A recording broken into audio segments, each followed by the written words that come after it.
क्या राहुल गांधी भारत विरोधी ताकतों से मिले हुए हैं? क्या भारत के दुश्मन राहुल गांधी के दोस्त हैं? क्या राहुल गांधी सत्ता पाने के लिए अंग्रेजों की फूट डालो और राज करो वाली नीति पर चल रहे हैं? क्या राहुल गांधी अपने फायदे के लिए दुनिया में देश को बदनाम कर रहे हैं? क्या राहुल गांधी भारत विरोधी हाथों में खेल रहे हैं? क्या भारत को बर्बाद करने का सपना देखने वालों के टूल किट का हिस्सा हैं राहुल गांधी?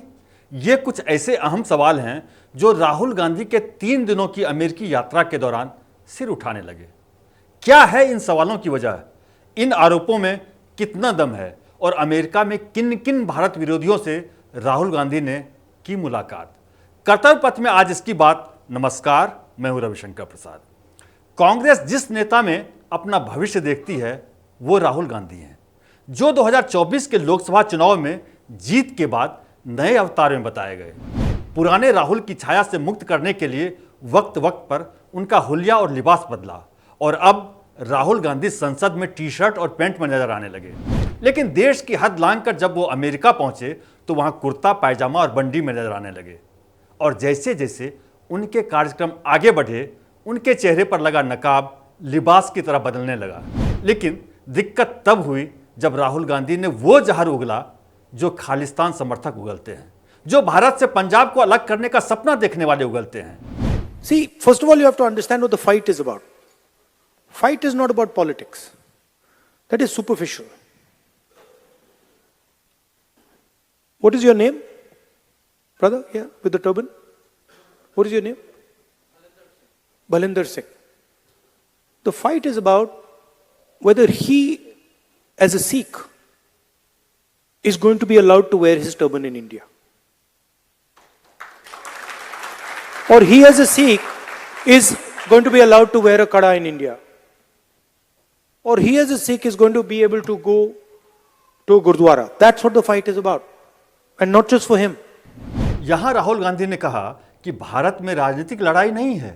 राहुल के मुताबिक लड़ाई इस बारे में है कि क्या एक सिख के रूप में उन्हें भारत में पगड़ी पहनने की अनुमति दी जाएगी या नहीं। एक सिख के रूप में उन्हें कड़ा पहनने की अनुमति दी जाएगी या नहीं। क्या एक सिख गुरुद्वारा जाने में सक्षम होगा? लड़ाई इसी बारे में है और सिर्फ उनके लिए नहीं बल्कि सभी धर्मों के लिए है। अपने संबोधन के दौरान उन्होंने अपने सामने बैठे एक सिख शख्स से उसका नाम पूछा। नाम था भलेंदर सिंह। जी हाँ, वो शख्स मैं ही था। मैं यही कहना चाहूँगा कि राहुल गांधी जी ने जो कल इस होटल में बोले, जो शब्द बोले सिखों के लिए जो बोले, वो चीज़ गलत थी। सिखों को कभी भी कोई परेशानी नहीं आई है भारत में और वो आने वाले समय में बहुत मजबूती से आगे बढ़ रहे हैं। ये मैं खुद मीडिया के सामने आके बोलना चाहता था क्योंकि बहुत सारे लोग जो थे वो ये जानना चाह रहे थे कि आखिर मैं चुप क्यों बैठा हूँ, मैं क्यों नहीं उनसे सवाल करना चाह रहा था। बतौर जर्नलिस्ट हमें क्यों नहीं उनसे सवाल किया गया, मैंने खुद उनसे सवाल क्यों नहीं किया। क्योंकि और मैं आपको अपने दर्शकों को बता दूं कि हमने सवाल उनसे करने की कोशिश की थी, लेकिन वो मीडिया के किसी भी सवाल का जवाब नहीं देना चाहते थे और भीड़ उन्हें इस होटल से बाहर ले गई। सिर्फ उनका 15 मिनट का जो संबोधन था, उस 15 मिनट के संबोधन के दौरान भीड़ उन्हें बाहर ले गई और किसी भी मीडिया कर्मी को उनके आसपास नहीं आने दिया गया और मीडिया से दूरी ज़रूर राहुल गांधी ने बना के रखी। अब आप बताइए, क्या देश के किसी कोने में सिख समाज के किसी भी शख्स को पगड़ी पहनने, गुरुद्वारा में मत्था टेकने, कड़ा पहनने या उन्हें किसी भी धार्मिक रीति रिवाज का पालन करने से रोका गया? अगर नहीं तो फिर राहुल गांधी ने इस तरह के बयान अमेरिका में क्यों दिए? अब आपको इसकी वजह बताते हैं। बताया गया कि राहुल गांधी का यह कार्यक्रम जहां था वहां बड़ी संख्या में भारत विरोधी और खालिस्तान समर्थक मौजूद थे। इन्हीं भारत विरोधियों को खुश करने के लिए राहुल गांधी ने देश की छवि को कलंकित करने वाले बयान दे डाले। राहुल गांधी ने लोकसभा में नेता प्रतिपक्ष होने के बावजूद ऐसा किया तो जाहिर है बेहद सोच समझकर या किसी के दबाव में किया। यह दबाव किसका हो सकता है, इस पर भी हम आगे बात करेंगे। लेकिन राहुल के बयान के बाद फौरन उन हलकों से इसका स्वागत शुरू हो गया जो भारत के खिलाफ आतंकी साजिश रचने के लिए कुख्यात हैं, जो अलग खालिस्तान बनाने के लिए आतंकी अभियान चलाने के लिए जाने जाते हैं। इन्हीं में एक है गुरपतवंत पन्नू। पन्नू ने राहुल के बयान को यह कहकर स्वागत किया कि भारत में सिखों के लिए अस्तित्व का खतरा है। राहुल का बयान न केवल साहसिक है बल्कि 1947 से भारत में सिखों ने जिन परिस्थितियों का सामना किया है उसके तथ्यात्मक इतिहास पर भी आधारित है। यह सिख मातृभूमि खालिस्तान की स्थापना के लिए जनमत संग्रह के लक्ष्य पर एसजेएफ के रुख की भी पुष्टि करता है। राहुल गांधी के बयान का समर्थन सबसे पहले एक आतंकी पन्नू ने किया, यानी राहुल के बयान ने आतंकियों और आतंकी जमात को उत्साहित किया। आतंकी पन्नू राहुल के बयान को इतिहास के तथ्य पर आधारित बताता है। अब यह जानना भी जरूरी है कि इतिहास क्या कहता है। इतिहास कहता है कि आज़ादी मिलने के बाद यानी 1947 के बाद 2 बार ऐसी नौबत आई जब सिखों को जान बचाने के लिए अपनी पगड़ी छुपाने और पहचान छुपाने की नौबत आई। पहली बार तब जब देश में कांग्रेस की हुकूमत थी, जवाहरलाल नेहरू प्रधानमंत्री थे और देश बंटवारे की आग में जल रहा था और पाकिस्तान से जान बचाकर भाग रहे सिखों को अपनी पहचान छुपाने की नौबत आ गई थी। इसके बाद भारत में यह कलंकित वक्त तब आया जब 1984 में इंदिरा गांधी की हत्या हुई थी। इसके बाद देश भर में जहां सिख अल्पसंख्यक थे वहां नफरत की आग में जलने से बचने के लिए उनकी पहचान छुपाई जा रही थी। हम सब ने उस दौर के किस्से सुने हैं जब हिंदू भाई अपने सिख भाई की जान बचाने के लिए उनकी पगड़ी छुपाने, दाढ़ी छुपाने के लिए उन्हें मना रहे थे। लेकिन इतने जतन के बावजूद कांग्रेस के नेताओं की शाह पर करीब 3000 सिखों को देश की राजधानी दिल्ली में मार दिया गया। इनमें कई के गले में टायर डालकर जिंदा जला दिया गया।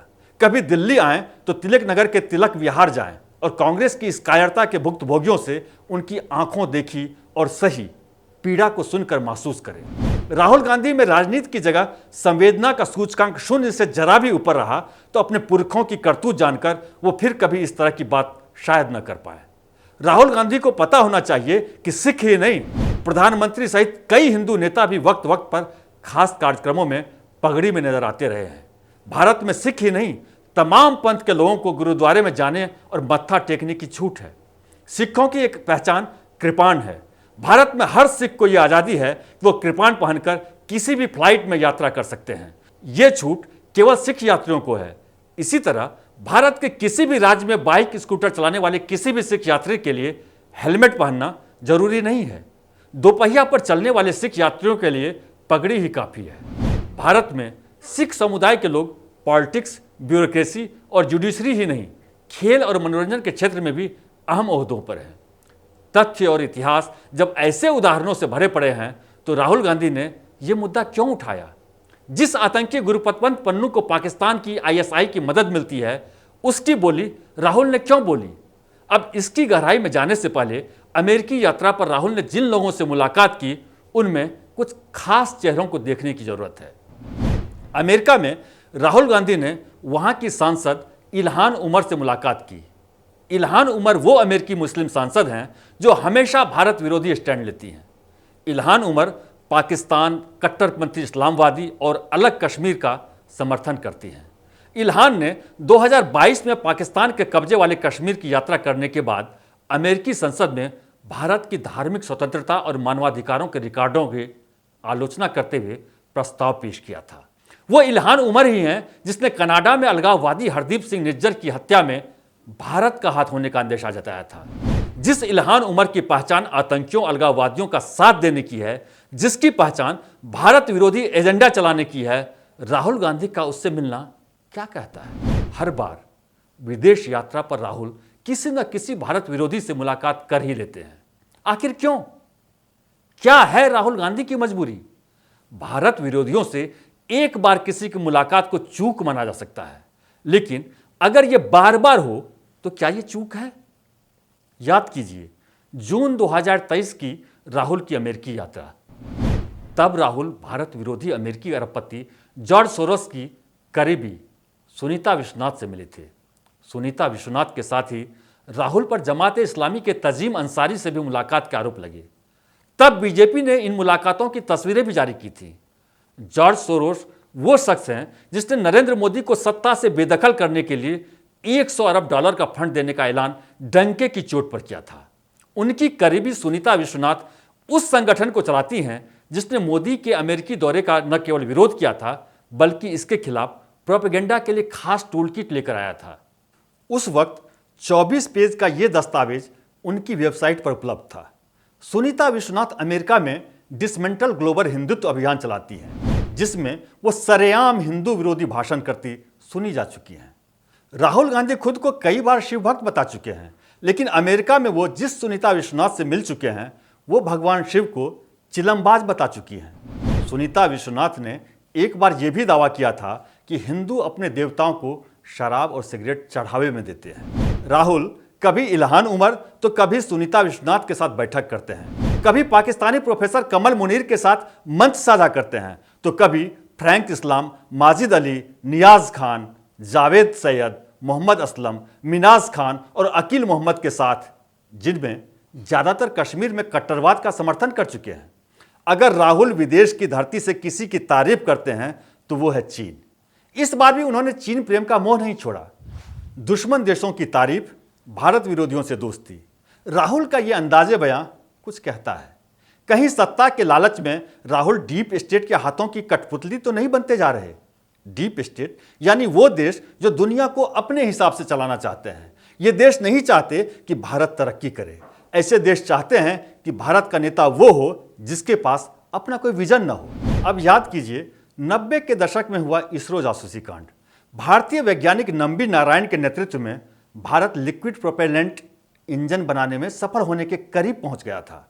आरोप है कि उसी वक्त CIA की शाह पर नंबी नारायण को जेल भेज दिया गया। इससे भारत का अंतरिक्ष कार्यक्रम 20-30 साल पीछे चला गया। इसरो जासूसी कांड में जब नंबी नारायण को गिरफ्तार किया गया था तो उस वक्त केरल में कांग्रेस की सरकार थी। CBI की जांच में सामने आया कि नंबी नारायण की अवैध गिरफ्तारी में केरल सरकार के तत्कालीन बड़े अधिकारी भी शामिल थे। हाईकोर्ट में CBI ने कहा कि नंबी नारायण की गिरफ्तारी संदिग्ध अंतर्राष्ट्रीय साजिश का हिस्सा थी। अब नंबी नारायण की गिरफ्तारी, जॉर्ज सोरोस का राष्ट्रवाद से लड़ने के लिए $100 करोड़ देने का ऐलान, राहुल गांधी का विदेशी धरती से भारत के मामलों में पश्चिमी देशों से दखल देने का अनुरोध और विदेश में भारत विरोधियों से हर बार मुलाकात का दौर, और इन मुलाकातों के बीच जाति और धर्म के नाम पर मोहब्बत की दुकान से नफरत के पैगाम। कुछ समझना चाहें तो समझ सकते हैं।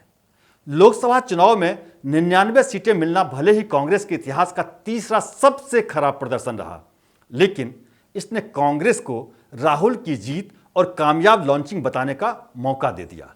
भारत के संसद में टी-शर्ट और अमेरिका में कुर्ता पायजामा बंडी। राहुल गांधी में दिख रहा ये बदलाव चेहरे से नकाब का उतरना है या चढ़ना, ये आप तय नहीं करेंगे तो वक्त तय करेगा। विदेशी धरती से राहुल के नफरती बोल की वजह क्या है? आप अपनी राय हमसे जरूर साझा करें, और ये वीडियो पसंद आया हो तो इसे लाइक और चैनल को सब्सक्राइब कर हमारा हौसला बढ़ाएं।